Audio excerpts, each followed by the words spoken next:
Guys, dito na kami sa kainan. Diyan, yung mga kasama ko.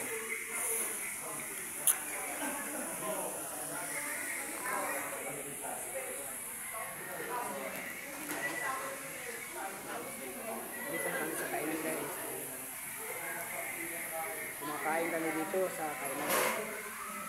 Lunch break.